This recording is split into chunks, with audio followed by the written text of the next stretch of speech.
Good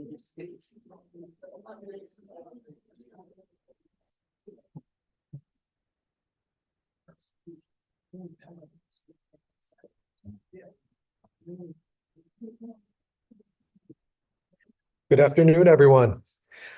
First of all, I want to thank everyone today in the audience for coming out to support our annual Sammy Yuguan Li lecture series in Chinese art and archaeology. It's really amazing to think about the fact that this is our 42nd year, and for anything to have that kind of staying power for more than 4 decades. And if you think of even modern and contemporary Chinese history from the Reform era to, in the opening up and all of the ups and downs in China-US relations and how much has changed over those 4 decades. But one constant has been this series. Each year, we've brought together a group of audience members to come here to this space and listen to really the most cutting-edge scholarship in the field of Chinese art history, archaeology. And we've had some of the most impressive, and I think if you look at the roster of people who have spoken, and we're fortunate today to have Professor Peter Sturman. Where's Peter? Who was one of our previous speakers from a few years ago. He's come back, and it's really kind of a family of intellectuals and scholars who have come back year after year to display where the future of this field is going. And this wouldn't be possible without the generous support of our donors, in particular, the Lee Fogel family, who have been behind the scenes making this possible for all of these years. In particular, I want to celebrate the vision of Howard and Norma Lee. There's Norma, where's Howard? Thank you. Let's give them a round of applause. And Joanne Fogel as well, and your family, thank you. It's really thanks to their generosity of spirit that we are able to do this. And I also want to thank the Assistant Director of the Center for Chinese Studies, Esther Zhou, who behind the scenes does so much to make these events run as smoothly as possible. Esther, thank you. And of course, we have a selection committee for the Sammy Yuguan Li annual series. And I just want to acknowledge those faculty members who are members of that committee. And we have, of course, Howard is part of the committee. Thank you, Howard. Professor Huijun Mai, Professor Sonia Li from USC, Professor Yunxiang Yan, he is also my predecessor and former director of CCS, Professor Stephanie Balkwell, Professor David Skaberg, Professor Min Li, Professor Emeritus Zhou Hongxiang, who I believe is also here, came up from San Diego, Dr. Philip Bloom, and Dr. Huishu Li. And one of the other traditions of this lecture series is that the nominating faculty each year gets the honor to introduce our speaker. And this year it was Professor Huishu Li who nominated our speaker, and she will be coming up to the podium to introduce Dr. Ping Feng. Huishu Li is a professor of art history here at UCLA. She is the author of numerous articles and books, including The Exquisite Moments, Westlake, and Southern Song Art, and Empress Art and Agency in Song Dynasty China. And I'm going to turn the podium over to Huishu, who will have the honor of introducing our speaker, who I'm sure you are all going to be enthralled with. And thank you all for coming.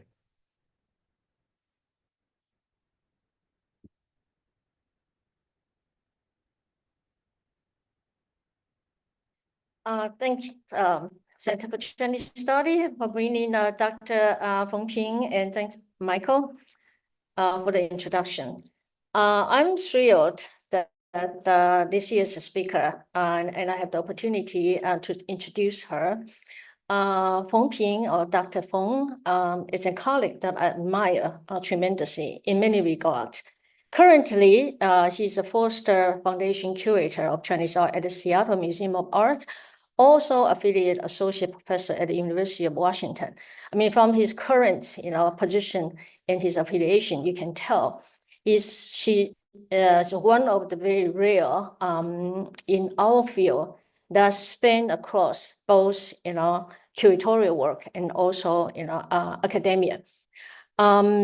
The matter of fact, she actually had a trail before Seattle Art Museum. She was already a fellow at the Metropolitan Museum of Art and taught at the University of Chicago and also UC Berkeley. So she was actually well established in academia.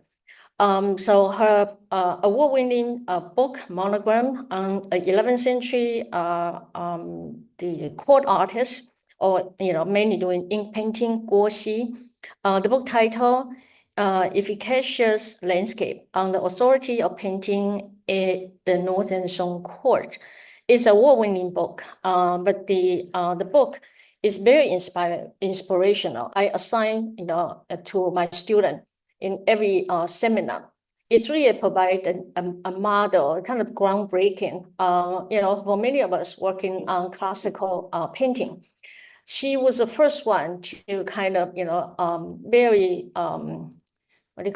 thoroughly, methodically kind of ingrained into the institutional history and provide a really totally new perspective.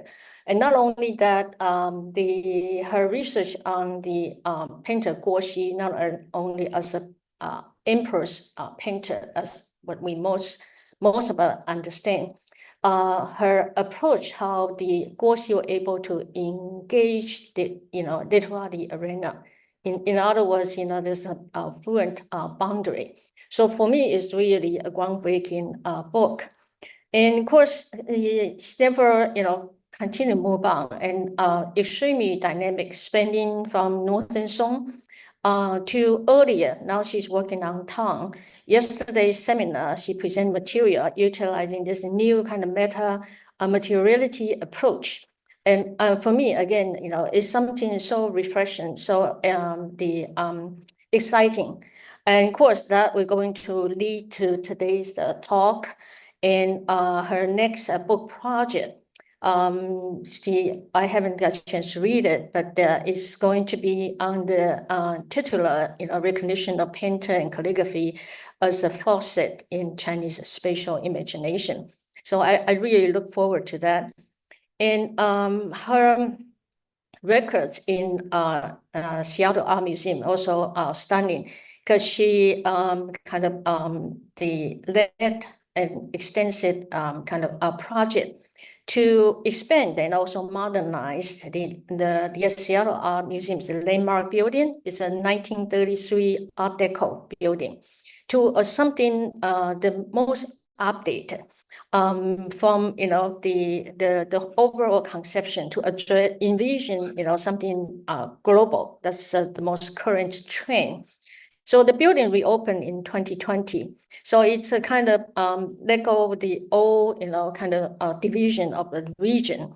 So it's now organized, in a very innovative way by thematic, presentation that forefronting regional and global interconnection. So and not only that, I think most exciting is that the current 2-3 years, she's working really intensively and launching one, I think, will be really a landmark, and I believe will be a blockbusting show titled I Rebel: The Art and Activism of Ai Weiwei. So I think many of us all know Ai Weiwei is probably the most acclaimed Chinese contemporary artist. I even taught a seminar just on Ai Weiwei, and that will be open in March next year, 2025. So truly admirable. You can see the span, and the field that she touched upon. So today she's going to her talk will be on this current project, on Tang kind of material history and the medieval, Buddhist calligraphy and material culture. So today's topic is something very specific. It titled "One of the First to Emerge from the Library Cave: A Buddhist Sutra in the Belgian Mandarin." Without further ado, please join me and welcome Dr. Fang.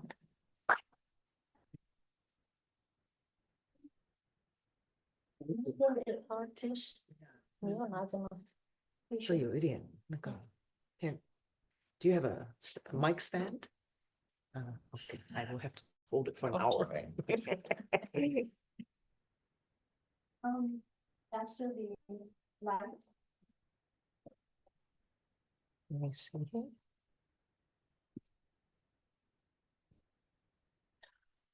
Thank you so much, Michael and Hui Shu, for this wonderful, kind introduction. Oh dear, my screen darkened and I cannot see a thing. Just 1 second.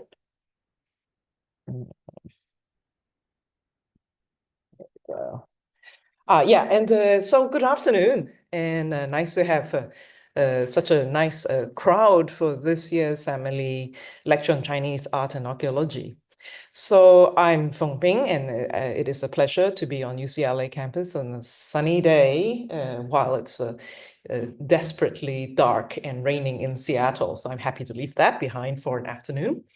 So today I am going to tell you a story about a Tang Dynasty Buddhist Sutra manuscript that had emerged in the year 1900 from a secret cache inside the library cave of Dunhuang, which an oasis on the ancient Silk Road. Now, the story of the scroll is, in fact, also a pandemic story, one of months spent at home with quiet time to conduct research on its origins and the discoveries that eventually unfolded, resulting from equal measures, perseverance, and serendipity.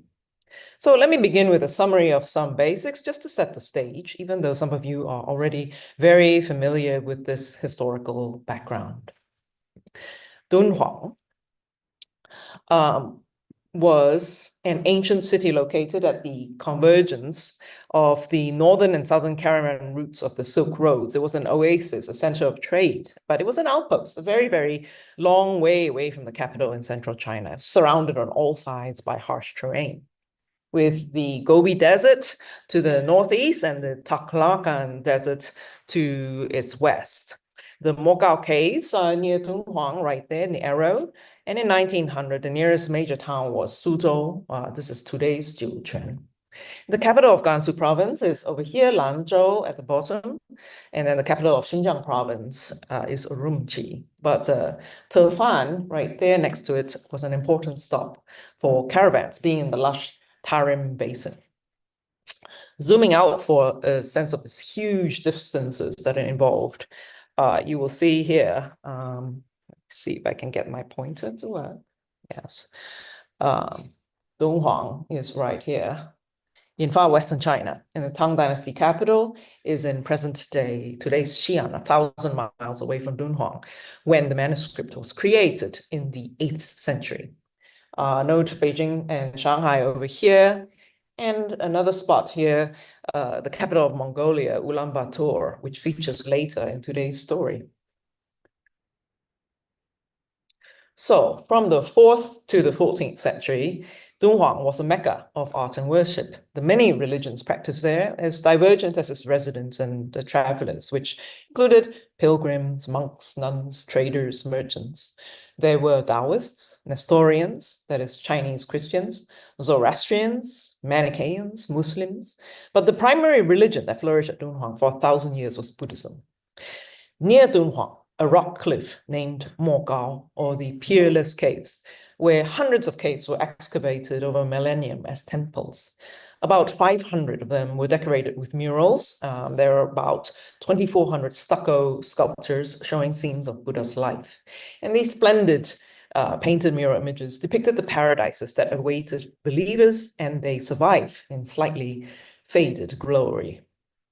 Forgotten, that is, until the evening of June 22nd, 1900, when the Taoist monk Wang Yuanlu discovered an enormous cache of manuscripts while clearing sand from Cave 16.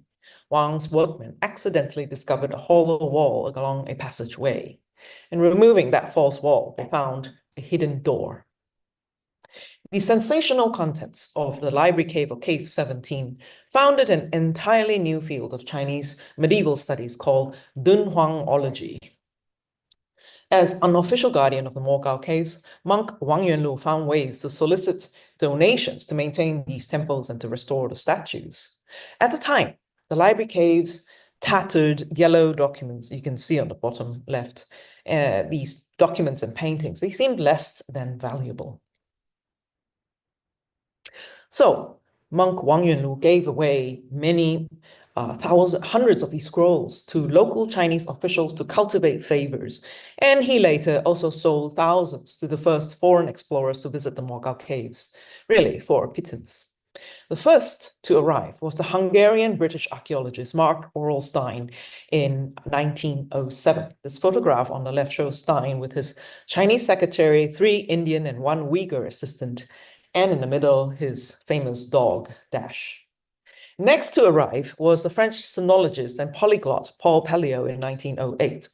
Pelliot had spent 3 weeks reading inside the library cave, as you can see in this famous photograph on the right.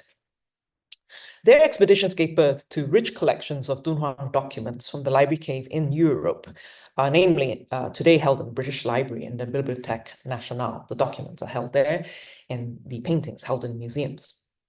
It turns out that Stein and Pelliot were not the first foreigners to procure things from the library cave cache, but the evidence has until now been quite scant, uncorroborated, taken as mere hearsay by scholars. Indeed, we know very little about the local Chinese officials and gentry who monk Wang Yunlu plied with library cave manuscripts. The painter Xie Zhiliu, for example, reported local tales that he heard while visiting the Mogao caves between 1942 and 1943. His account is 4 decades after the fact. So oral history at best, and really more like rumors. This excerpt notes how library cave scrolls passed from hand to hand. By this time, the impression of Mang Yuanlu's motives were less than favorable and portrayed him as someone hoping to make a profit from his discovery of Cave 17's contents. Abbot Wang was quite sly and tried to make some money with his discovery. He secretly loaded a case with scrolls and shipped them to Juquan, where he presented these to the Manchu Yandong, who was the circuit intendant of the Anshi Suzhou circuit.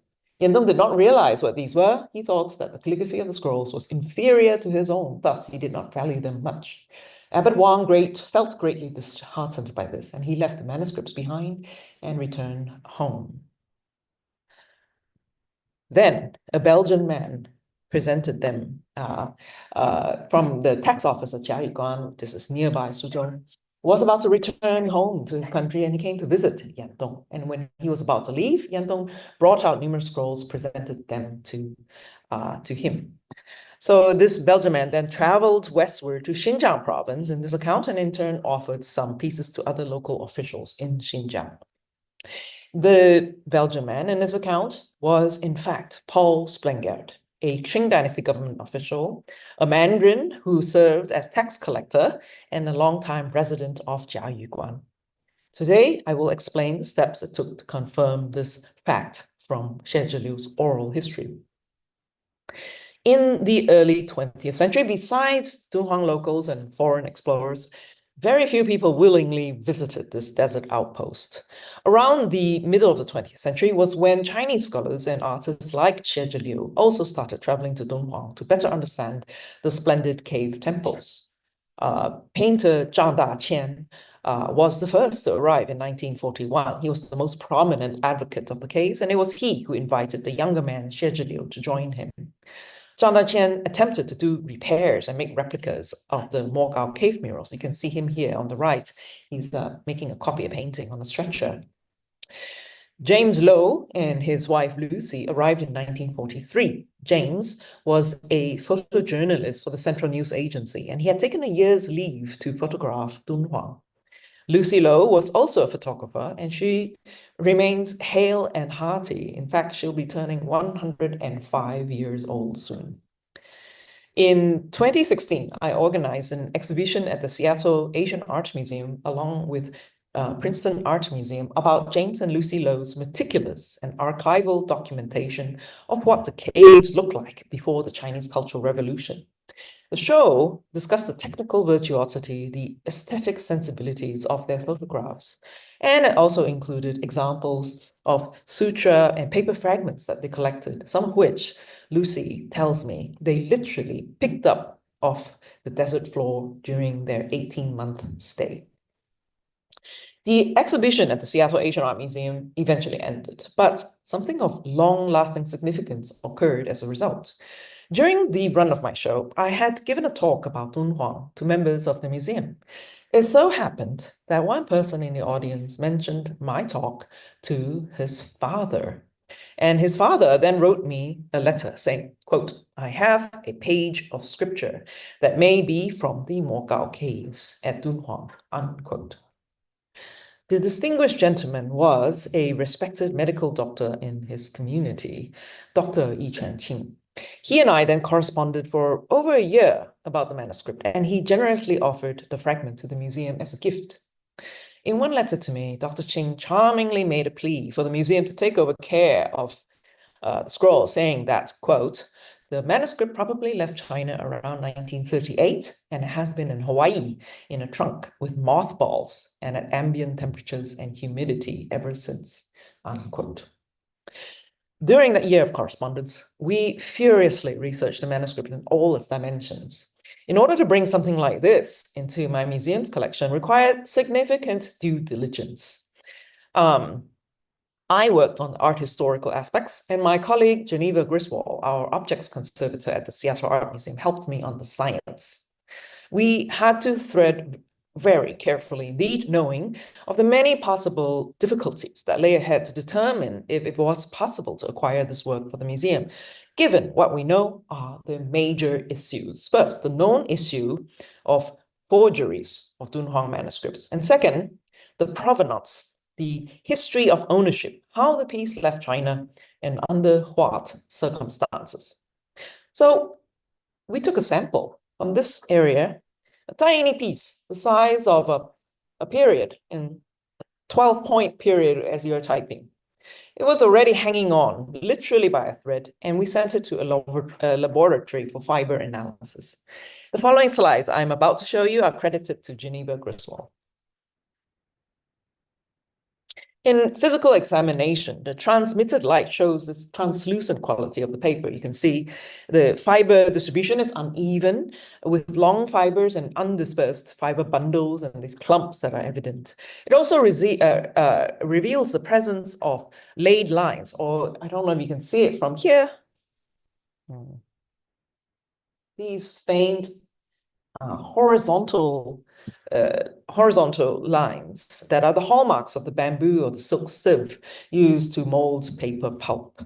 Now, scholars suggest that in the Tang Dynasty, high-quality papers may have been produced in inland China and transported westward to Dunhuang for use, but coarser paper was also produced locally. So I await the codicologists to tell me more, that these are the specialists who study the forms and morphology of ancient paper. The science is quite involved and way beyond my expertise, but let us flip through these slides anyway. So you see here on the left from Suberin to these V and X marks at very high magnification, 250 times, to the chemical stain that was applied to this tiny sample that we sent, and to the shapes that emerged in the process of beating paper in beating into pulp this paper. Thus, from the key diagnostics of fiber analysis, the paper is a mulberry type, consistent with those of library cave papers that have already been studied at the British Library. While my colleague was organizing the lab tests, I got to work. Textual historians and art historians have a variety of levers to pull in order to get at questions of authenticity and dating. We art historians discuss the style of calligraphy, and text scholars study character orthography and taboo characters. Writers sometimes were obliged by law to substitute a character or change a stroke when it coincided with the sovereign's name or with some other taboo. So for an art museum's collection, the first thing I evaluated was artistic merit, and I find the fragment to be an excellent work of art. I date the writing to Tang Dynasty around the 8th century, since it is similar to the imperial form of calligraphy that was standardized by the mid-7th century based on this famous calligrapher's elegant handwriting on the left. Those who attended my seminar yesterday can probably name this piece. Sutra copying is done to gain Buddhist merit, but handwriting isn't always beautiful. The transcriber of our manuscript was a very accomplished in calligraphy. Each character has very sophisticated composition and balance. And you can see, for example, this character Xing, his flicking brush tip from these tiny finger and wrist movements. Also, you see sometimes the varying shapes of each stroke from thin to thick to thin again to add visual interest. You can see also his corner turns are executed with some drama, some flair, yet it has firmness and precision. And in the latter third of the text, which has really doubled the number of characters to fit, the writer maintains command and control. Overall, it is masterful calligraphy, in spite of some unusual orthography here and there, and even one or two typos. The text itself is somewhat obscure sutra, originally compiled before the middle of the 6th century, and thought to be quote-unquote apocryphal until the discovery of the library cave. Indeed, the obscurity is actually a good thing, since the forger, which much more likely copy a much more popular sutra like the Lotus Sutra or the Diamond Sutra, maybe even add a date to add extra value to their forgery. The name of the sutra is very long. 大通放广忏悔灭罪庄严成佛经, roughly translated as the Sutra on the Solemn Attainment of Buddhahood by means of repentance to extinguish sins in a great, thorough, and broad way. It is a manual for calling out to Buddha for salvation, something like a recipe book, providing combinations of Buddha's many names. It contains instructions for the confession rites, a repentance ritual that one must conduct over 7 days without sleep, 6 times for 24 hours, reciting the entire sutra 3 times a day. Buddhologists study it in relation to the forms and practices of various Buddha name rites, which are with an especially rich record in the Japanese historical sources. For example, the so-called Hokozanka, the rite of confession of 823, celebrated on the 23rd day of the 12th moon in Kyoto, when the ritual called the Daitsu Hokuho was performed all night in the hall of the palace by the great master Kukai. It remains to be seen if our fragment is of any interest to Buddhologists, that is, whether it helps us to better understand the rituals and practices described in the sutra text itself, that is, beyond what we already know. This fragment is very rare indeed. Only 3 other early fragments of the sutra from Dunhuang survive. In the 20th century, scholars reconstructed the sutra on the basis of those 3 fragments, 2 of which are in Japanese collections with chapters 1 and 2. And the 3rd fragment was procured by Orlstein during his 2nd expedition to Mokau, now in the British Library, preserving chapter 3, which I saw in person earlier this year. This makes the Seattle Art Museum piece the 4th extant Dunhuang fragment, and it preserves a small section of chapter 2. In comparison, the British Library manuscript of chapter 3 is much longer, and it was possibly copied a little bit earlier.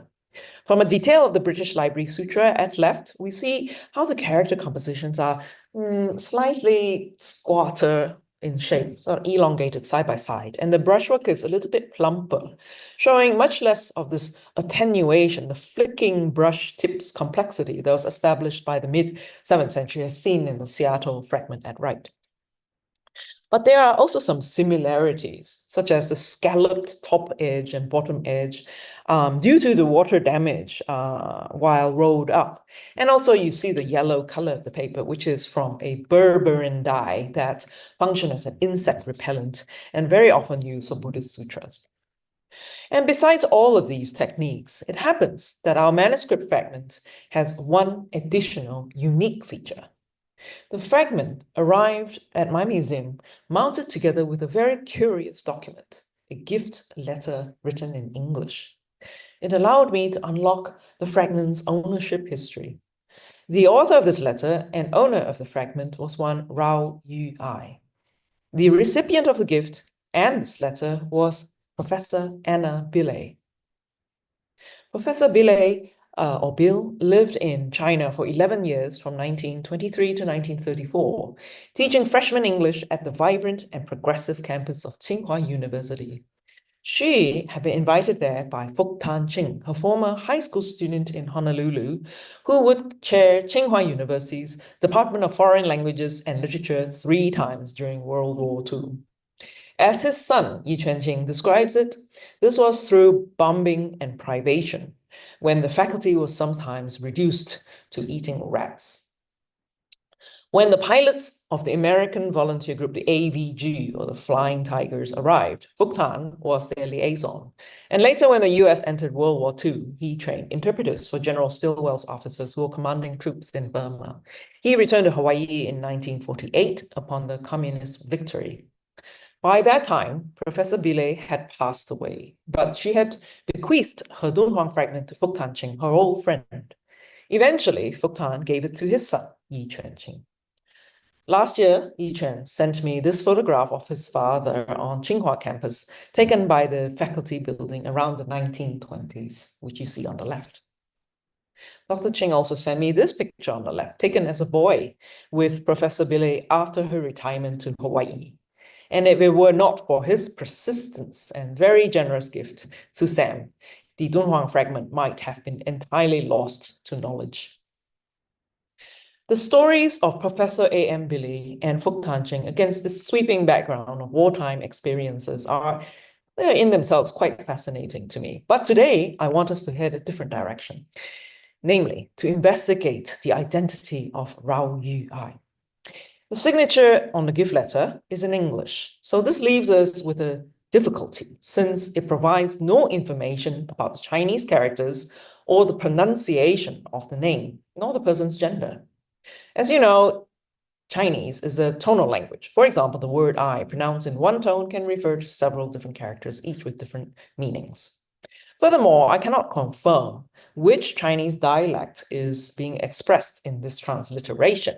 Based on the spelling of Dunhuang, Dunhuang, I suspected the person was actually using Cantonese rather than Mandarin. And if it were Cantonese, then we are possibly, as some of you in the audience know, talking about 9 reading tones for each Rao, Yu, and I. Furthermore, I'm not even sure how to read the cursive of the surname. Is it R-A-O or J-A-O? Yes, no doubt this is quite the pickle. But the letter does actually offer some facts. So the first fact is that this gift was made by Rao to Professor Billay on May 15th, 1932. And given Rao's proficiency in English, well, they were likely Billay's student at Tsinghua University. I had a little extra time in between Zoom meetings during the pandemic, and one day in September of 2020, I decided to sit down, just bite the bullet, and really try and solve this problem. Actually, it ended up that I sat down with Google and Baidu for 3 days straight, for 8 hours each day. I like the sutra, what the sutra prescribed. I offered up a little suffering of my own for this purpose. My first move was an educated guess. I think many of us know this name, famous scholar Rao Zhongyi, whose name is romanized in just these 2 ways, as J-A-O and as R-A-O. So let's just assume his Rao is our surname. The problem is that this still leaves me with way too many permutations. So if you type in Chinese, well, you have 231 commonly typed characters, not including the emoji.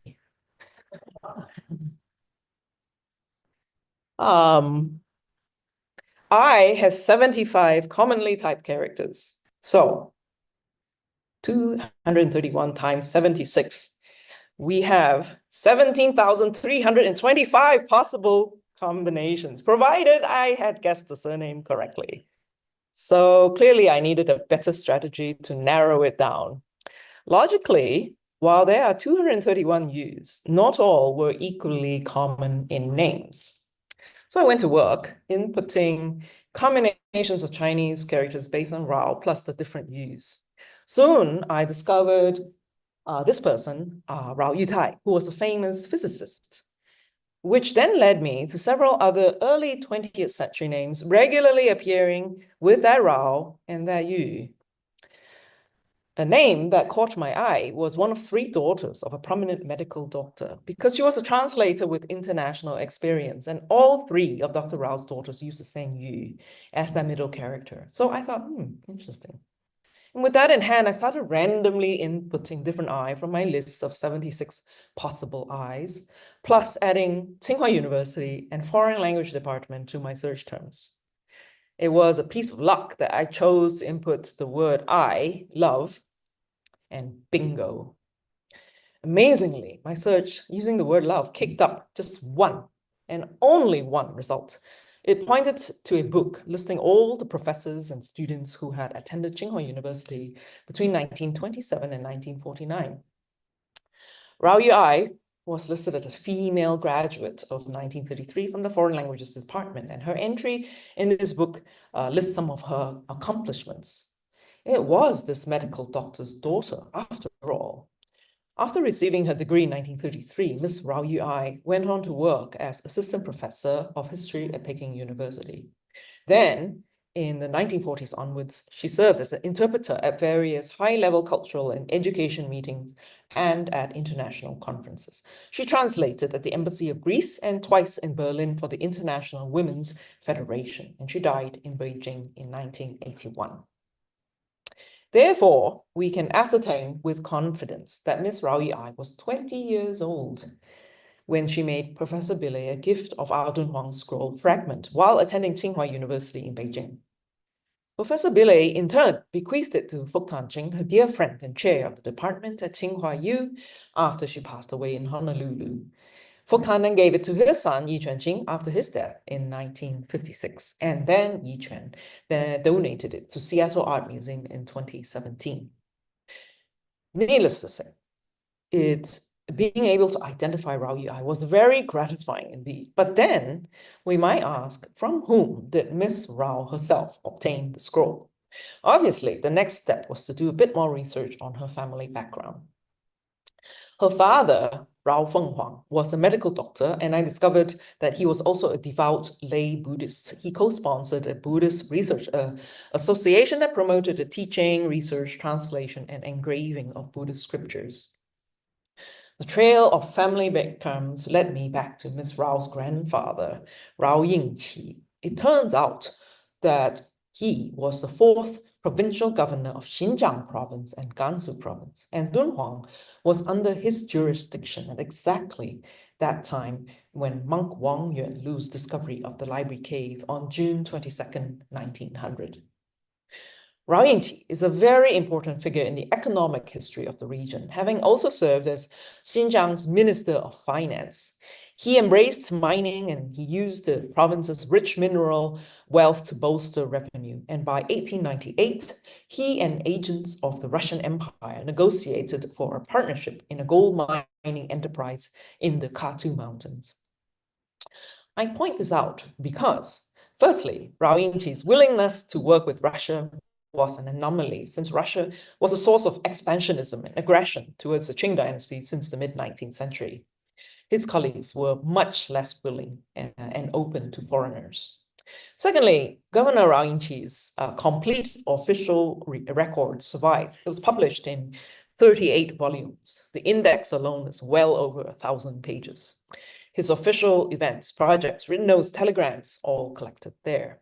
It's an important resource that few people have used, you might say, my version of a gold mine.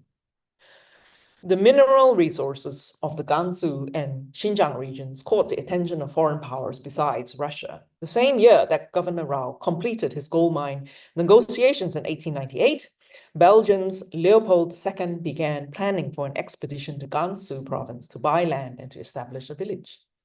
Being very familiar with the region because he had previously lived there for 14 years, Paul Splengard was engaged as an attaché of the independent state of Congo to accompany a group led by Colonel Gaspard Edouard Fivet. They had hoped to discover reserves of quartz and gold.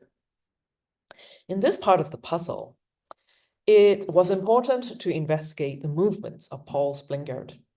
Splengard had originally arrived at the Catholic mission set up by papal order in Mongolia, and he's a colorful figure whose life inspired characters in at least 2 novels, including Vladimir Nabokov's last novel, The Gift. He served as a translator and guide for the renowned German geographer Ferdinand von Richthofen during his travels in China between 1868 and 1872.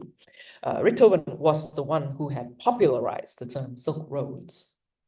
Afterwards, Splengard ran a fur and wool trading business in Mongolia, where he married his wife, a Christian Manchu woman named Catherine Lee, with whom he had 13 children, of which 11 survived.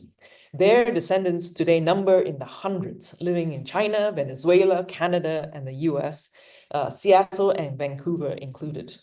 And because of this project, I was honored to meet quite a few of these descendants, including Paul Splengard's great-granddaughter, Anne McGowan Splengard. And Anne had written 2 books about Paul and is herself a very dedicated researcher of her family history. In 1881, Paul Splengard was called to serve as customs inspector at the far western post near Suzhou, Juquan, in Gansu province, where he also ran a smallpox clinic, an vaccination clinic. He remained there for 14 years until 1896. When Splengard left Suzhou after 14 years, prominent members of the city offered him gifts, including this canopy on the right, covered with accolades and pictured in this fascinating family portrait. The photograph was taken in the Shanghai studio with his 11 surviving children. In 2001, sharp-eyed scholars Xie Shengbao and Zhao Chongming noticed some of this writing that's hanging on the back behind the older children. Recall now that Xie Zhiliu's description about a Belgian man from the tax office in Jiayuguan. Paul's titles in the hanging read, 周派嘉义税官, that is dispatched to the Jiayi Customs Office of Taxation, 监纽斗局, concurrently serving the Smallpox Bureau. Thus, these 2 scholars definitively proved that the Belgian man in Xie Zhiliu's account was none other than Paul Splengard. However, in spite of this, other Chinese scholars continue to doubt this finding, contending that Splengard left his tax office from Shanghai in 1896 after his tenure of 14 years. So, if Paul was already in Shanghai, then how could he be connected to the library cave's discovery in 1900 on the other side of the country? This skepticism, of course, assumed that he never returned to Gansu province after leaving. I decided to dig a little deeper, a decision which led me to an entirely different source of information, namely letters preserved in the Belgian missionary archives. There was one especially interesting detail in Xie Zhiliu's account that caught my eye as needing confirmation. So Xie Zhiliu specifically noted that the Belgian tax officer, Paul Splengard, was about to return home to his country. Indeed, if Xie Zhiliu's account is accurate about this Belgian man, how about the other details about traveling to Xinjiang and passing on scrolls to various officers there? The CICM, this is Congregatio Immaculate Cordis Mariae, I had to practice that a lot. The Congregation of the Immaculate Heart of Mary is a Roman Catholic congregation of missionaries established in 1862 by the Belgian Catholic priest Theophile Verbiest. Actually, Verbiest was the one who had brought Splengard as a young man to Mongolia in the first place. The CICM archives contains communications in Dutch and French between him and the Shootists, or the Shoot missionaries. The letters document in some detail this year that I'm interested in, namely the eve of the Boxer Uprising and the months that framed monk Wang Yuan's discovery of Cave 17, the library cave at Mogao. I mentioned earlier about Leopold II's expedition to Gansu to prospect for quartz and gold in Western China. Well, the CICM archives is where I found out that Paul Springard was employed to accompany then Colonel Gaspard Fivet and 2 engineers on this mission.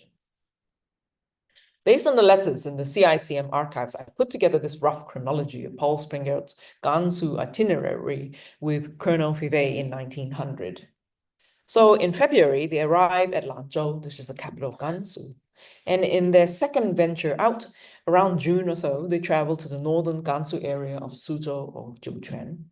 And to my amazement, this timing exactly coincides with monk Wang Yuanlu's discovery of the library cave. By August, Springard and Fivet had returned to Lanzhou, having heard the news of the Boxer uprisings, building momentum, and seen some of its consequences on the way back. On September 7th, they leave in a hurry for Outer Mongolia, traversing the frigid Gobi Desert on a caravan of 12 camels.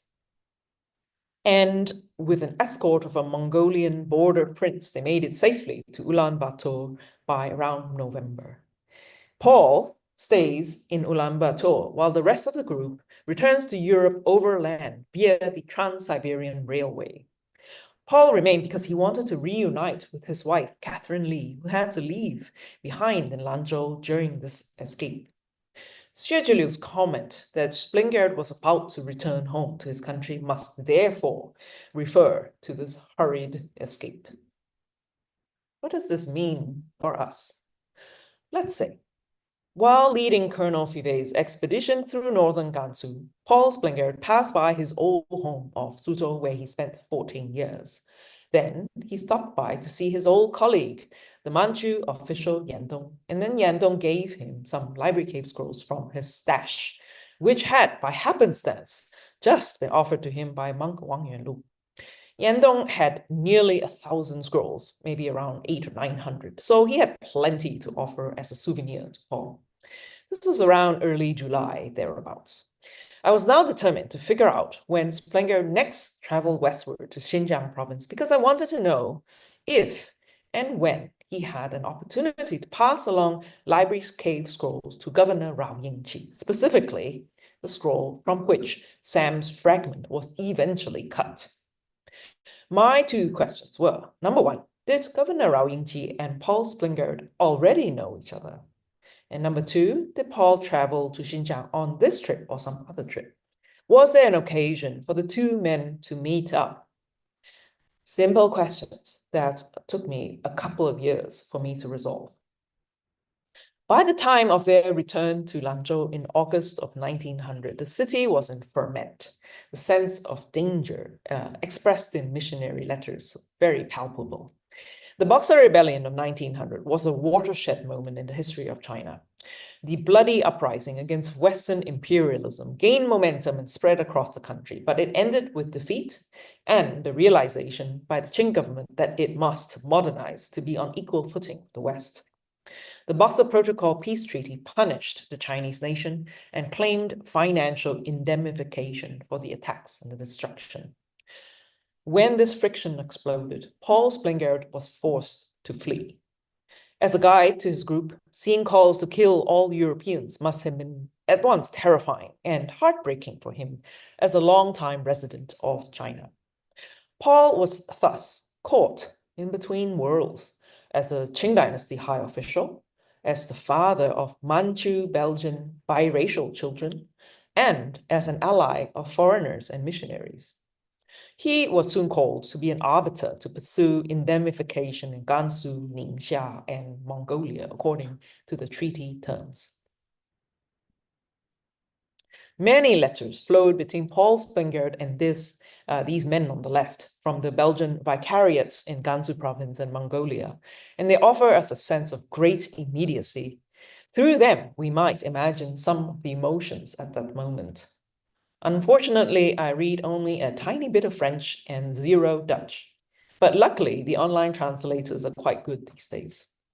In September of 1900, Father Ivo Lawat reports purchasing 20 camels for the group to cross the Gobi Desert for Urga or Ulaanbaatar in Mongolia, and he mentions that Paul would return to Lanzhou at first chance for his wife. While waiting at Ulaanbaatar, Splingard himself writes to the Vicariate about what he had experienced a few months ago, getting to Mongolia and the heightened emotions around. In that same letter, he wrote about his sorrow having to leave Catherine behind, reporting that she didn't want to put others in danger on account of her own safety. She said that if you and your men should defend me, it would happen that your 5 men would lose their lives. Splingard felt that the company's safety was assured in no small part due to his own personal connections to local officials, having gone directly himself to the officials to speak to them, that is the governor, and all the great Mandarins, to have this conversation with them before leaving Lanzhou from Mongolia on September 7th, 1900. Anyone speak Dutch here? I can't quite grasp this last sentence. In any case, 5 years after writing this letter, speaking to a newspaper reporter while in Antwerp in 1906, Splingard described this very moment, perhaps with some added flourishes because it's for a journalist. It's too long to post the whole newspaper article here, but let me read you through my rough translation from the Dutch. Quote, I dress in my Mandarin uniform and ride to the governor's palace. I served him, used to know him personally. Colonel Fivet, who I had hastily informed of our predicament, demands that I bring at least 1 revolver. But I answer, no more guns help here. Only boldness can save us. I jump on horseback and leave alone, unarmed. At first, on that ride throughout the city, my eye fell on many posters, whereby the people became incited for the immediate murder of all Europeans in the inlands. The governor receives me formally, coldly, stiff, so completely different from before. I remind him of our capacity as ambassadors for the king, who cannot ignore a murder committed against us. I remind him of my personal quality as an imperial Mandarin. I believe we had received official reports of a victory by the European troops over the Boxers, and I reach my goal. I see that the man hesitates and is therefore harmless for the moment. That's enough for me, and calmly I say goodbye. On the way back, I run into a group of soldiers who seem to meet me and wait. Devils, would my last hour have struck?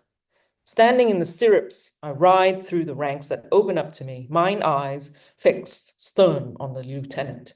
At any moment, I thought that the ranks would close and I would be strung on those long, broad swords and bayonets. They salute and let me pass unimpeded. Thank God. Unquote. So in this letter, the governor and that Splingard met was probably not our governor Rao Yingqi, but rather the governor general of Shanxi and Gansu, Viceroy Wei Guangdao. In other letters, the missionaries refer to him by surname as the Honorable Wei or as the new governor, and the Wei became viceroy in 1900, so he was new. The viceroy held the highest military and political position in the Northwest region, and for our purposes, there are 2 fun-related facts for him. First is that Viceroy Wei Guangdao's wife took in Paul's wife, Catherine Lee, under her protection and offered Catherine safety while Paul led his group to Mongolia. Second, Viceroy Wei Guangdao had heard about the library cave discovery directly from the Manchu official Yan Dong and had issued orders to bring manuscripts to the viceregal office, the Yamen, for safekeeping at Lanzhou. So the viceroy too, very soon, had direct access to those library cave manuscripts. Incidentally, as an aside, I want to point out that one of the many challenges of this project relates to translation and transliteration. It's the nature of the project, given how many of these lies were deeply bicultural or even tricultural. We began with a gift letter that accompanied Sam's Dunhuang manuscript fragment, and it's signed Rao Yai in English and required me to narrow down from the roughly 17,000 possible combinations of the 3 characters that comprise her name. In looking for Paul Splingard, these are some of the variant spellings and references that I encountered for his name in Dutch, English, French, Chinese, and Mongolian. Enough to make your head spin. And in trying to figure out who is who in the letters of the Shud fathers, one distinguishes by context and other hints. It's not as specific as in the Chinese. The governor is Xunfu, as opposed to viceroy. In here, Viceroy Wei, the new governor, who came to figure in my recreation of the path of Sam's Dunhuang manuscript. Combining the letters between Paul Splengert and the Shut missionary stationed in Gansu province with Xie Zhiliu's oral history notes from the 1940s that I quoted to you at the very beginning of this talk, we can come up with this rough map of the earliest dispersal of manuscripts from the library cave after its discovery on June 22nd, 1900. First, monk Wang Yuanlu gave scrolls to this Manchu official Yan Dong in the Suzhou Jiuquan area, who then reported it to Viceroy Wei Guangdao in Lanzhou, the capital of Gansu province. At some point, it was ordered that scrolls be taken to the Lanzhou Vice-Regal Office, the Yamen. But even before the scrolls were officially brought to Lanzhou, Paul Splengert passed by Suzhou, his old home, where he served as tax officer for 14 years, and Yan Dong gave him a couple of scrolls from his stash. Xie Zhiliu's oral history writes that Paul passed along those various scrolls to local officials in Xinjiang province, so I added it to my to-do list to find out whether Colonel Fivet's mission traveled to Xinjiang province. If the mission did reach Xinjiang, it adds to the likelihood that Rao Yingqi received a gift from Paul. Another possibility is Governor Rao got his scroll from Viceroy Wei, who was his superior. Paul and his group arrived back at Lanzhou in August and then left for Mongolia in September. In any case, it is clear that Sam's scroll came into Governor Rao's possession soon after the library cave's discovery in 1900, if not immediately, as I have suggested in this diagram, but certainly by 1902. And we know this because Governor Rao is assigned to his next post in 1902. Then he packed up his entire household by the end of the year, and they must have taken all of their belongings, including any Dunhuang scrolls. In January of 1903, Governor Rao dies here at Hami, traveling eastward here on the way to his next post. At that point, Governor Rao's wife, Miss Wang, brings the whole family directly to their hometown. This is in Enshi in Hubei province, in order to bury him there. This included Governor Rao's son, Rao Fenghuang, who was already a young man at the time at age 24. Rao Fenghuang must therefore have known firsthand about the discovery of the library cave and the origins of the scroll that eventually came into his own possession. Now, I made this map some time ago, around 2020, and I marked some remaining questions in red, namely, did Paul and his company travel west to Xinjiang province in 1900? I recently came across a letter from Reverend Ivo Lauart to Adolphe van Hecke, who was the CICM Superior General, and it said this.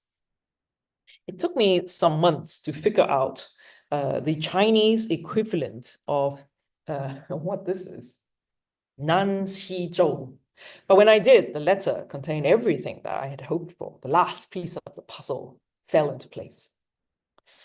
Colonel Fivet and Paul Splengert had, in fact, traveled westward to Anxi Zhou, which is a name for Tofan. By July 30th, they had returned from Tofan to rest for 3 days at the local seat of the diocese, this is at Xixiang, and hoping to send telegrams to Europe. And you can get a sense of this increasing tension in letters like this. Here it said that the telegraph station refused to send their messages on unless it was in Chinese, that is, he had to be able to read it, unless to send it on. And so you know now that the Boxer Rebellion was underway. And the letter says, quote, these gentlemen seem weary of Gansu and in hurry to return home. And anyway, their expedition had produced little of interest in terms of exploitable resources. We even have confirmation that there were camels somewhere ahead waiting for the group. Now that we have confirmation for just about every point in Xie Liu's reportage, is it possible that Paul Splingard gifted Sam's Dunhuang manuscript to Governor Rao Yingqi during that fateful trip of the year 1900? What was their relationship? I found some evidence that they had a professional relationship. Splingard was taxation officer at the time when Rao Yingqi was tax commissioner. And after becoming governor, Rao Yingqi engaged Paul on a tour of inspection in Turkestan. But I was amused at the discovery of one little tidbit. Remember that gold mine I mentioned earlier of 38 volumes? Tens of thousands of pages of Governor Rao Yingqi's collected documents. Well, it has turned out to be mostly false gold so far. Flicking page after page, all of 2022, with the assistance of Mr. Wang Yuan, who was a PhD candidate at the University of Washington and was working for me as my intern in Chinese art, we found, well, nothing except one needle in the haystack to illustrate their familiarity. In 1895, Paul sent Governor Rao an SOS telegram to the Turfan Bureau to requisition transportation. Roughly translated here, the telegram contained a plaintive call for help, and its somewhat informal, rather direct tone is, I think, telling of their closeness. Quote, "My cart broke. My luggage is really heavy and it's difficult to proceed with only 2 vehicles. Please send one more cart," unquote. The request, it was approved by Governor Rao himself with a handwritten note to send a cart per Paul Splingard's request. In short, they definitely knew each other and probably quite well. Seldom do research projects conclude with neat endings, but I am finally satisfied that I have a good stopping point. We can now follow the footsteps of Seattle Art Museum's Dunhuang manuscript for 120 years, from 1900 to 2024. The people and places that I discussed today weave quite a rich story, and even though there remain unanswered questions, we appear to have connected quite a few dots. Monk Wang Yuanlu brought a group of scrolls to the Manchu official Yandong in Suzhou shortly after he discovered the library cave on June 22nd. A few weeks later, in early July, Yandong gave some to Paul Splingard, who was passing through his old home with Colonel Fivet's expedition. Yandong's gift was a nice souvenir for an old colleague. Paul then passed those scrolls on almost immediately to various officials in Xinjiang province after Colonel Fivet's group reached Turfan. One of the recipients may have been Governor Rao Yingqi, or perhaps those Xinjiang officials passed Paul's scrolls to Rao Yingqi later. Turning right around, Colonel Fivet's group rushed back towards Lanzhou, fearful of the danger posed by the Boxer Rebellion. On July 30th, they sought to rest and tried to send some telegrams, but the group reached Lanzhou 10 days later on August 10th. Paul spoke with Lanzhou's high officials, one Mandarin to other Mandarins, to ensure the group's safety. He then left Catherine Lee in Lanzhou under the protection of the wife of Viceroy Wei Guangdao and hurried to Mongolia on September 7th. The months would turn into a few years before Splingard would reunite his entire family in Shanghai.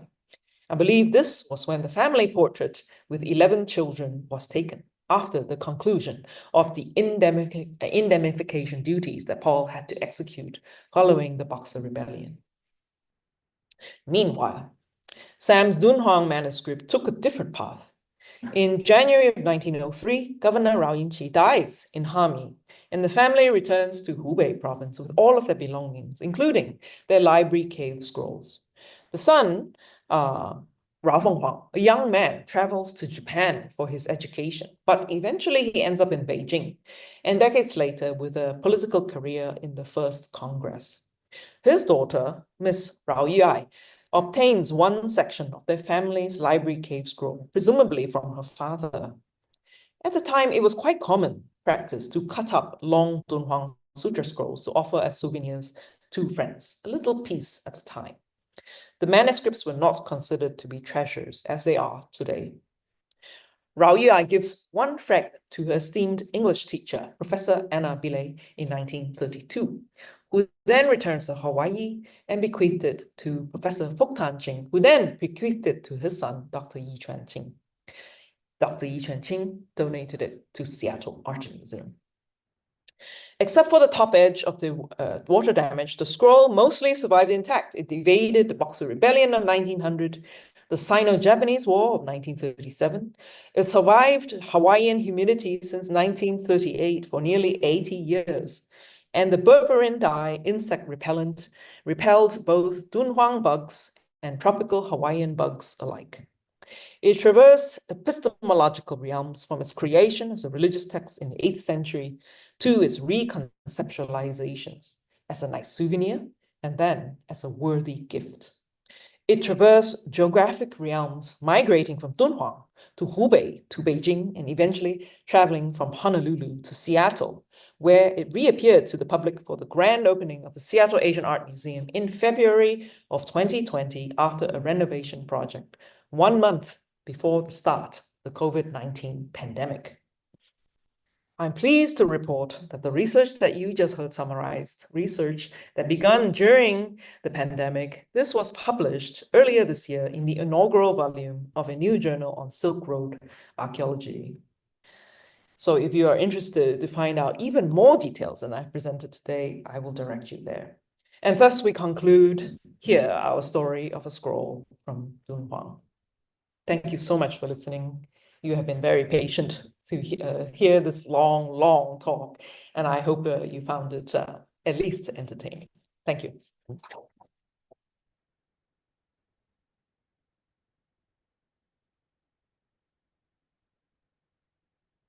going to take some questions from the audience. We have a microphone, so if you could raise your hand, Happily. I'll bring the microphone to you. Did you get my note? Somebody gave it to you? Yes. Questions?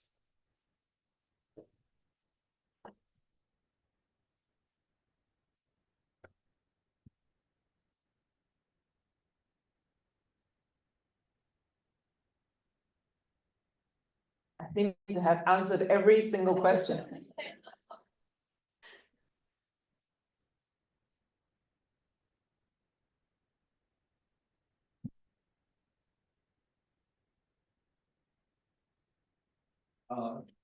First of all, I wish to thank you to give a very interesting story.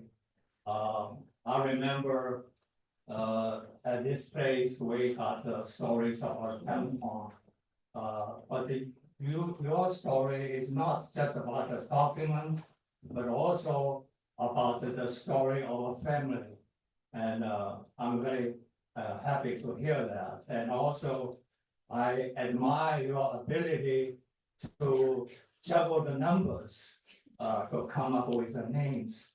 And I wish you can help me to juggle the numbers to get to the lottery. I do have some questions. You identified, it's a good story, trace the document to 1902. From the Dunhuang stories I heard, that on the way from Dunhuang to Beijing, almost half was lost or even cut up. And there also the scandal, if I don't know whether you're aware of it, the Harvard University scandal. But that's not beside the point.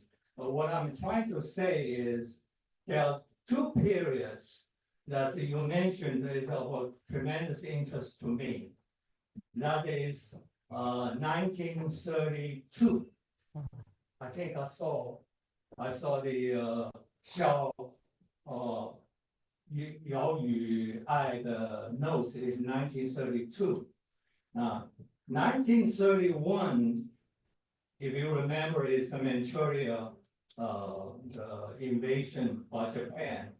At that time, a lot of stuff, cultural objects, was sold in Liulichang, Beijing, and so there's a possibility that this one could be someone got into the family in the 1932, in the 1930, 32, 33, and that period. Since you mentioned, another thing that impressed me is this piece, the calligraphy is so good. Most of the Tanghuang documents that I saw, the calligraphy is not very good. So there is I think I tend to believe your story because the people who have access and the people who appreciate high calligraphy would get this piece. Now I do have another thought about the backs or the box rebellion. And from what I knew was that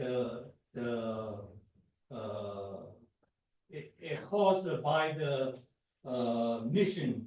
foreign missionaries ceding land. I always thought they are ceding land in Shandong, in main China, not as far as the western parts. And now you mentioned about the Belgian missions, or and you talk about the mines, coal mine, I suppose. That's the question. I was wondering, has anybody looked into that? Let me take that one at a time for your, thank you so much for those very interesting points that you just made. I want to just mention the first thing. You were saying in the 1930s, there were lots of these materials that today, you would never find in a sort of open market situation. But in the 1930s, that was not the case. That you could pick up all kinds of artifacts, right? So it is, I think, so interesting where this time period of around 1900 is very little understood. Almost not, we know almost so little about this time period before the arrival of these foreign explorers. So we always begin the story of the library cave. Well, we shouldn't call it library cave anymore. It may not be, right? Everyone argues about the name. They call it Cave 17. Let's say the arrival of Mark Orelstein and Paul Pellier. We always begin our moment of discovery around this time. We have 1900, and then we skip over to 1907 and 1908. And this time period of the early disposal, from Jane Zhang's terminology, the famous historian in Scotland, he said, we need to know more about this. He didn't say how, but I take this point that it is a major lacuna in our scholarly knowledge. And of course it's a lacuna. It's really difficult to understand when all you have is rumors, oral history from decades later. How can you figure out a way to turn those oral history into something with more substance? So the thing that I find most interesting about this is that I'm able to know so much more by looking at a totally different source of information. These letters between the missionaries, even though they are in different languages, today that is a piece of cake for all of us. All we have to do is ask ChatGPT to translate. Done, right? So it is actually possible to take a look at this new area of this data that is in the archives in Belgium.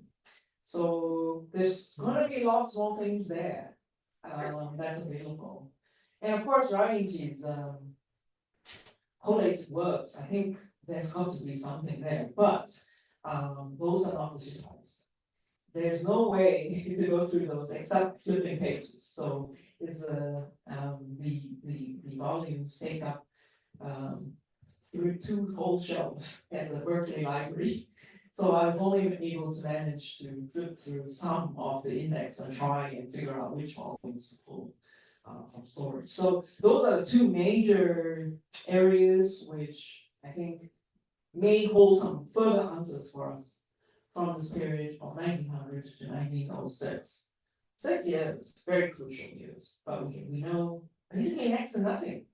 I kept asking around the various Dunhuang scholars who study this a lot, and no, and perhaps you can correct me if I'm wrong, but the studies do not cover this early period of Spiritual. At least I've never heard of anything. I find that if my study is the only one, that can't be true. Anyway, I'm not sure about if there are other people out there who are working on this time period, and I would be most keen to find out if you hear of it. So that's the one thing, which is that there's no way that this work was one of the ones that was sold in Beijing, because the governor dies in 1902. Then the only way for this to have showed up in Beijing is for it to have actually gone to Hubei eventually with the family when they left, and then eventually migrated up to Beijing themselves. So it was in their hands, almost certainly, right? So that is a very rare moment of evidence. If you're really looking for something, maybe you won't find it. So that's a for your first comment. The other comments about the Boxer Rebellion. Well, I want to count on the collective brains of UCLA scholars to tell me more about this, what happened in Gansu and Xinjiang province during the Boxer Rebellion. I think there must be studies, but these are not that well known to me as to the various peoples who from the West, including I read in this time, it's not just the Leopold II's missions, but also the British. They were competitive with the British who wanted to buy a village and set up. I think it was a wool making factory and various other some of these kinds of industries. So established strongholds in all the way west. And the reason is not coal. The reason is gold.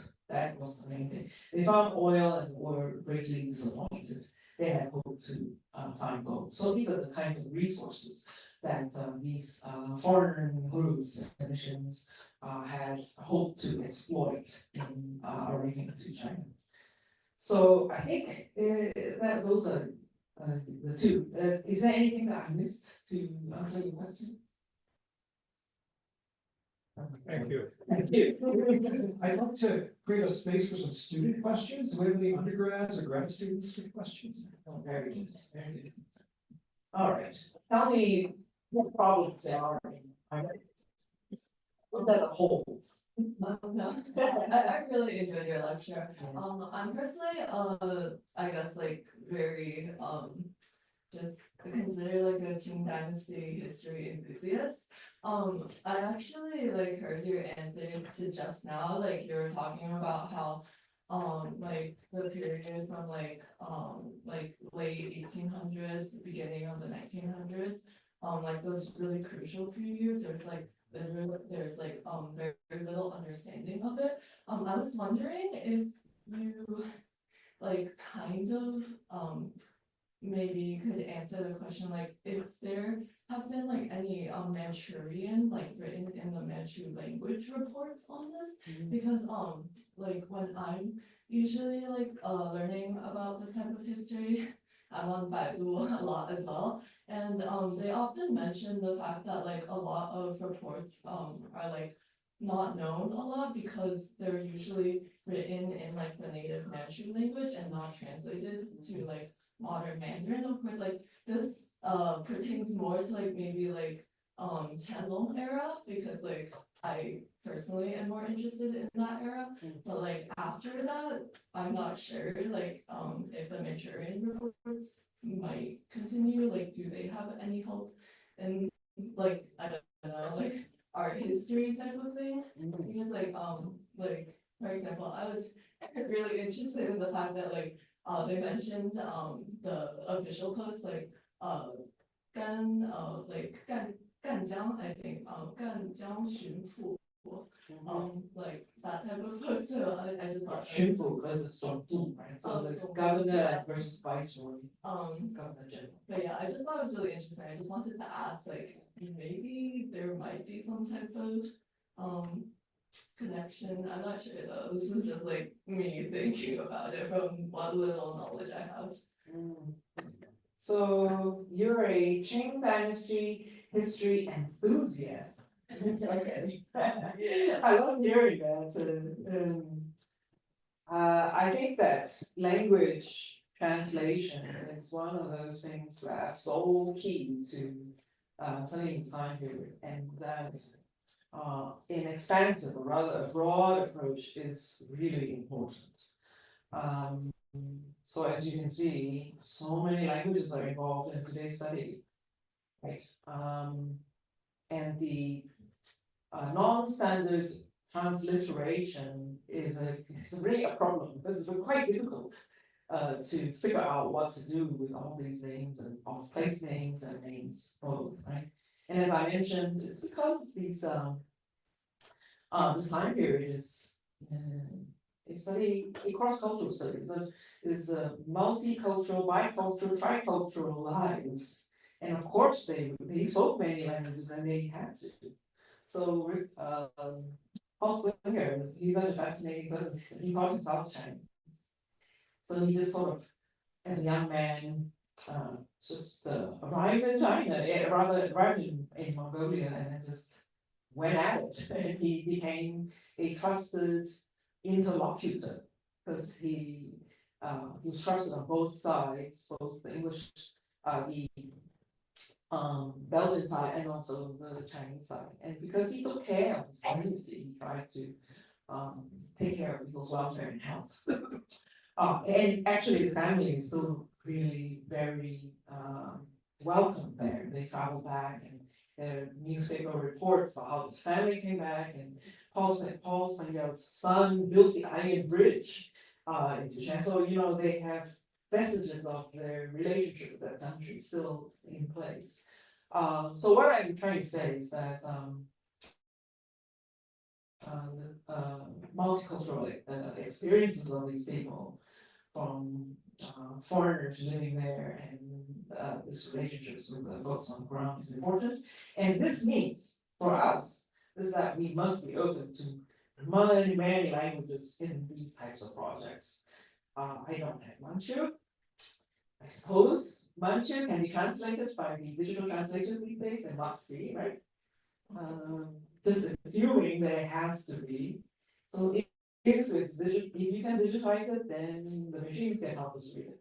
So I am no advocate. I have to put it on the record of Wikipedia and Baidu research. Okay, please don't quote me on that.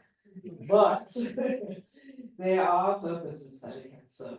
So in this case, it really helps me. I wanted to demonstrate that.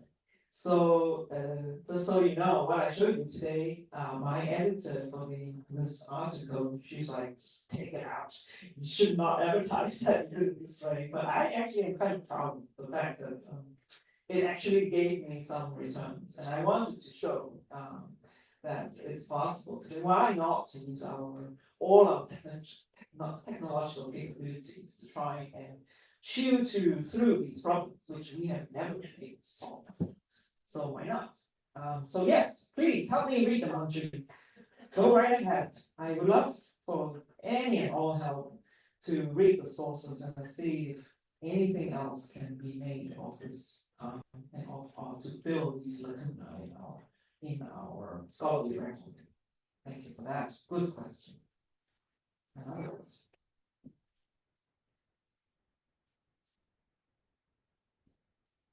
Hello, thank you so much for your fantastic talk. I just have a question on one particular part that you mentioned in the distribution of these fragments. I'm especially interested in the material practice of cutting up a part of a sutra and distributing to your friends, relatives. You said it's like part of a gift rather than the earlier, you called it epistemological form of souvenirs. I'm just curious if the people who were receiving the gift had a say on which part they would cut up, or they would just randomly cut it up as like almost like a newspaper, like wrapping that you could use for gifts. I'm curious whether that content of a certain sutra mattered, or in your own opinion, would certain parts be more valuable? Oh, I love this question. It's really interesting. We don't know all that much, right? So some people sometimes they ask me about next steps. So, it seems to be a lovely and neat ending to the story, but actually, in my mind, the broader reframing of the project has to be in terms of the kind of material uses of these types of religious texts as souvenir, 早省 souvenir, 手信 to gift. So it's like a souvenir is like how to think about souvenir, that it has an impact on a relationship between two parties. But it's not super important, right? You can buy tchotchkes from the airport store for your family, chocolates or something as a souvenir, a representation of a place or travel or event, to a gift, which has a slightly different status, in a way this relationship between a student and their professor. So that cements a certain dynamic between two people that is has a little meaning, more meaningful. I mean, any of you students have a little long fragment to give to your professor? Come on, stop it up. So I think that the interesting parts would be to try and tease out these different status of these fragments that do survive. There's not that many of them. So I think this is a good start, but that leaves me that directs us to look for other fragments. So one thing that I did pay really close attention in here was how this fragment was cut. Okay, actually there are a few really interesting details I didn't tell you. First of all, that it's folded into sort of thirds. So I'm like, why do you fold it in thirds? So my first theory was that one fold, second fold, the envelope is about this shape because the gift letter is that shape. And then you put both the gift and the envelope and the gift letter and the fragment folded inside the envelope. But that didn't pan out. That's probably not what had happened. So I'm trying to figure out, how do you give a gift this kind? So what gift envelope do you use? What kind of ritual do you have to give something? The other thing that relates to the creation of the fragment is that I put the edges under a microscope, all the edges.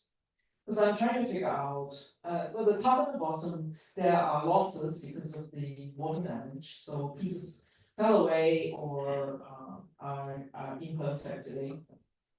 But the two edges are super important for codicological analysis. This is for the heights and the widths of Tang Dynasty paper.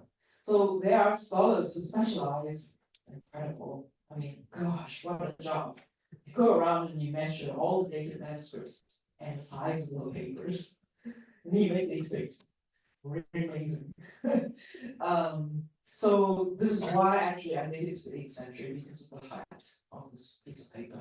But I also, in doing so, I paid really close attention to the edges. And I feel that the edges were not cut with a knife. They were torn maybe with a ruler, like this. Put some kind of straight edge, straight rule, this way, because this is very rough and kind of stringy. Well, the threads are open, so it wasn't with a sharp knife. It was really DIY. So to me, that's really interesting because it's like it's almost somebody like, all right, you want a piece of my Dunhuang scroll folio? I said, fine. So dad goes, sure, and sure, and here you are, kid. And then the child gives it to him. So it's really evocative. You can really sort of tease out little interesting things for based on material examination. Of course, these are, I am inferring. There's no real solid proof of this. It's just a way of thinking about something. And then maybe once we collate enough information, once you know what to look for, what questions are there, how you can build the argument based on whatever else the data that one can find amongst those surviving manuscripts. And there are, tens of thousands of manuscripts that survive. So you can go to British Library. I went to British Library earlier this year in January to take a look. And so they are having an exhibition coming up really soon. So those of you who can make it can take a look at the exhibition. And then see if there are any questions which you would want to ask the display and the curator, given what you have learned today. So these, to me, it's a really rich way of thinking about these objects as things, right? I will leave the analysis of the religious text to other people. It is beyond this type of approach that I have. This is more study of materiality, and particularly from my position right now as a curator, this studies primarily provenance, where something came from, and the people who are involved with the handing off of one person to another. If I could, I'm going to jump in with a question. Yeah.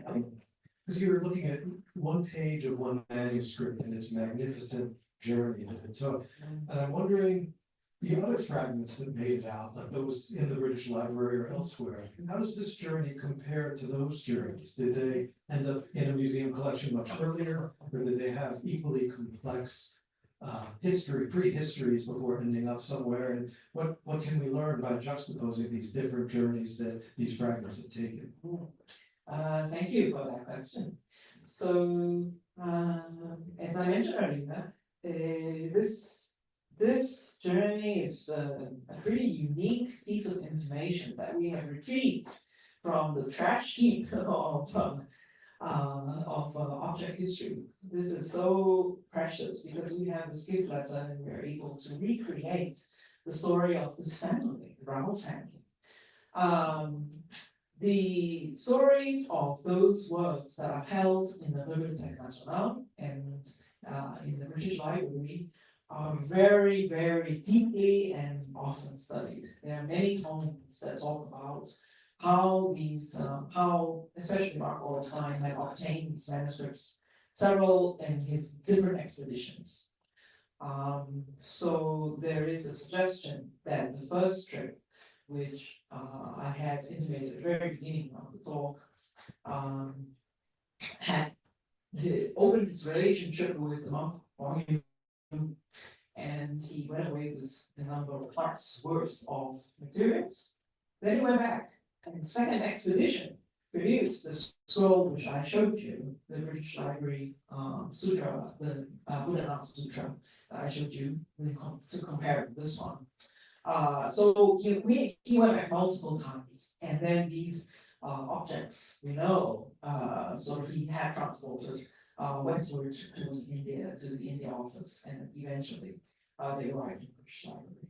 So those parts of the foreign collections are much better known. So another question that the very first question that we had is that there were these carts of objects that went to Beijing as well. So eventually some objects, the Beijing because of Paul Elliott, actually, he started showing things that he collected to scholars in Beijing, and then they realized that how important the finds were, and then eventually this information got to official ears, and then suddenly, and then the momentum built to try and preserve these things.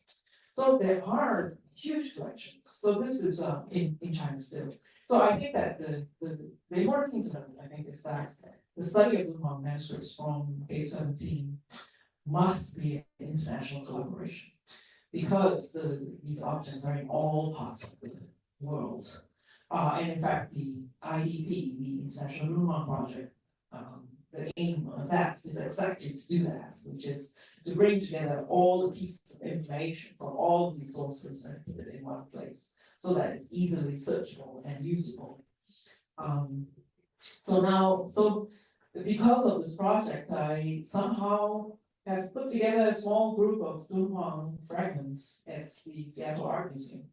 So this one, I think is not an easy thing to do in this day and age, to be able to figure out a way to add a work like this to the museum collection. So now I have exactly 5 fragments in the museum's collection. This is one.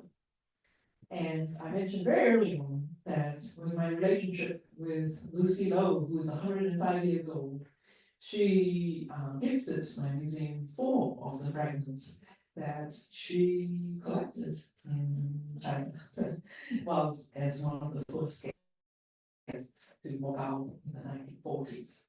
So those 5 works, I think, are really very fascinating. And one is a calligraphic masterwork. It's absolutely beautiful. So one day, I hope all of you can come and visit these manuscripts. I do put them out sometimes. So.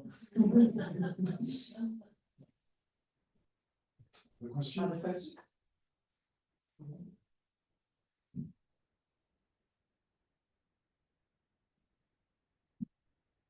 Fascinating story you put together, and there's nothing I can say but to admire your effort to piece all these. It's like what a detective story. I have a very general question. So it seems like all these manuscripts were in Dunhuang Cave 17, and it was discovered not too long ago. Now, my question is, are there manuscripts that is stored somewhere else? Other than Cave 17, that still needs to be discovered? My question, it seems like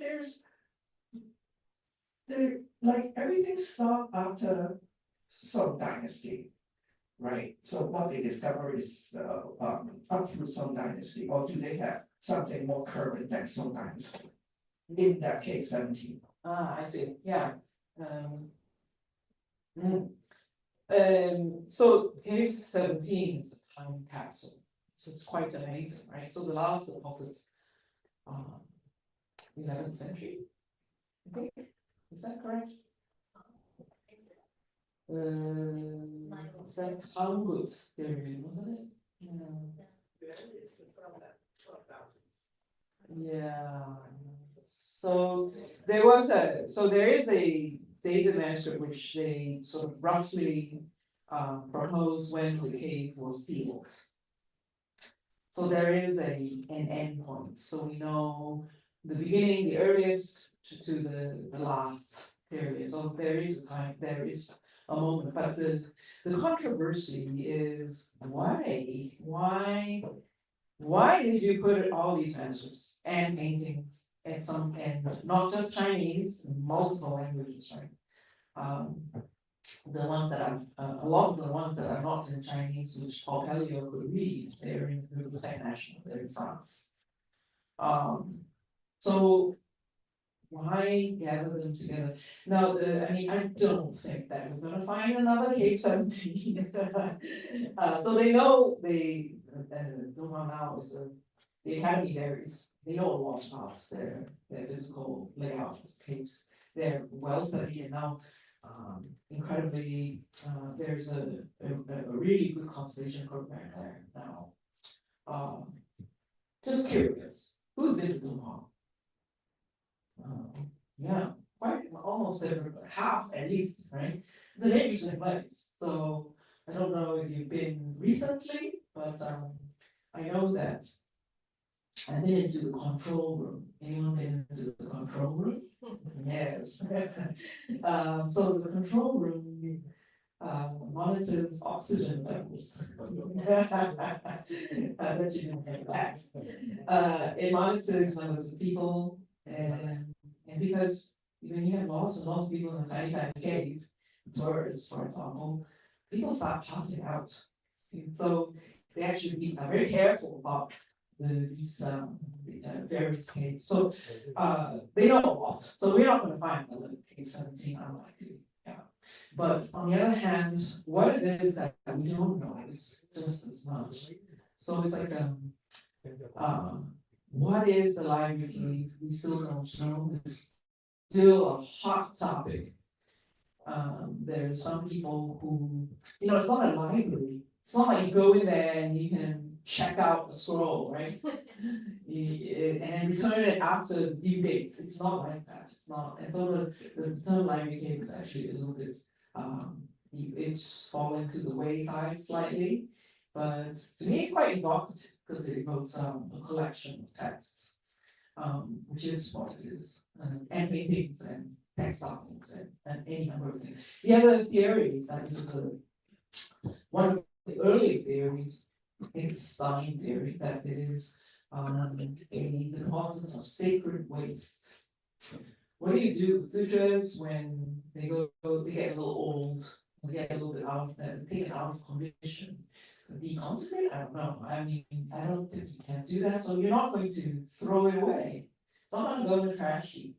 So perhaps, so that's the other possibility. There's one of the possibilities is that this is a repository for sacred waste. Another one is that perhaps all the area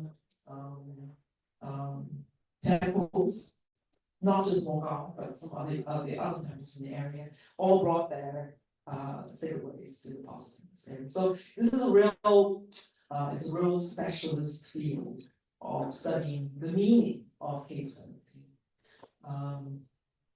So yeah, it's it's trying to recreate what it once was before monk Wang Yunwu got his hands on it and took out all the scrolls and sort of flipped through them, decided what he liked and what he didn't like, took out the beautiful Chinese calligraphy pieces and saved those for books that he was keen on and used those as gifts. And then when Stein came, he sort of saw some of these piles and took photographs. Actually, the photographs that I showed you of the cave and with the door sort of already unearthed, that photograph is actually a spliced photograph. It shows you the door, and it also shows you a pile of manuscripts on the outside.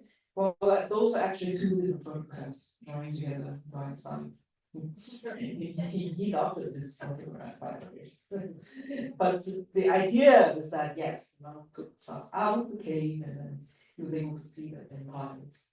So this recreation of what the cave once is really important, because then you have how these layers of books were and texts were sort of deposited, and then from that maybe we can figure out the use, why this cave even exists. Then over the time that other things started being added, sculptures was taken out of that cave, and then more and more things got deposited, and then eventually it was sealed. So yeah, let me just put it this way. They must have at least 1,000 books written about Oman, at least. Maybe 10,000 articles. It's a huge field, it's an entire field of study. Omanology, I love that word. So yeah, I don't think they're gonna find another cave 7. Okay, other question? Yeah, as we have about 15 minutes, so what I'd like to suggest is maybe we take 2 or 3 questions as a group, and then have Dr. Feng maybe respond as a kind of closing remark. And then we want to welcome everyone to join us for a reception upstairs here at the Fowler Museum. But if you have a couple questions, please raise your hand. We'll pass the mic around and get a final round.